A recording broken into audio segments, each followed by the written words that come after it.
ikkinchi montajimizda kombayn montaj. Oxirgi o'yinlarimda kombayn montajini qilaman, negaki balo ancha kamayib qolgan. Passiv. Shuning uchun kombayn montajini qilaman. Asosiy kelayotgan leskamiz qo'rg'oshinni o'tkazib olamiz mana. Va mana bunday pavodoklar yasab qo'yganman. Tayyor. Bir xil qilib uzunligini 6 tiyilma boylangan mana, xuddi shunaqa. 6 tasini ketma-ketlik mana qo'yib, orasiga o'tkazib, yana shu boylar.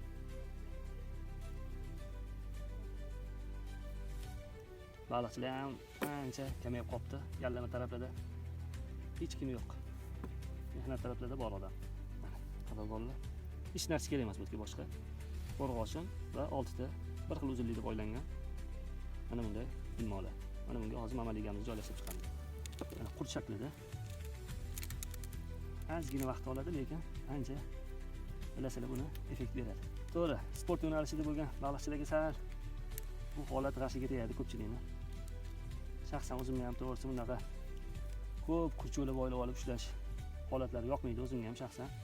Lekin hozir mana kuz oyi baliqlar juda ham passiv bo'lib ketgan.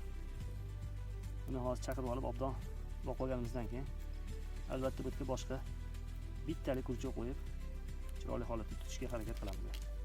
Mana qadrdonlar, ajoyib darajadagi kombayn hosil bo'ldi. O'ziga yarasha hidiga ega bo'lgan mamaliga 6 ta kurcho va bu holat. Hech narsa yo'q bu yerda boshqa ortiqcha buyumlar yo'q. Temir tersalar qo'ymadim hech narsa. Karabin, shunga o'xshash hech narsa qo'yilmadi. Bitta qo'rg'oshin toshimiz va 6 ta bunday holatda mamaliga. Qadrdonlar, endi yem tayyorlash jarayoni. Har doimgidek shu non va o'sha maxsus hidga ega bo'lgan 5 xil mahsulotga ega bo'lgan mana bu yemimizni ham qo'shamiz. Ichida preslangan kepek, qaydalangan johori va maxsus shu kepek pishirilgan johorni solamiz. Va mana matil.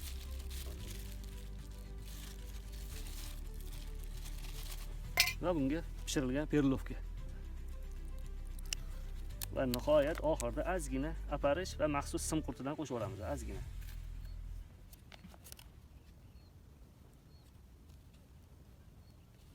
Mana do'stlar, buni aralashtirib shunaqangi chiroyli ovqat bo'ldiki, Xudo xolasa shunga yarasha natijalar ham qilamiz degan umiddamiz.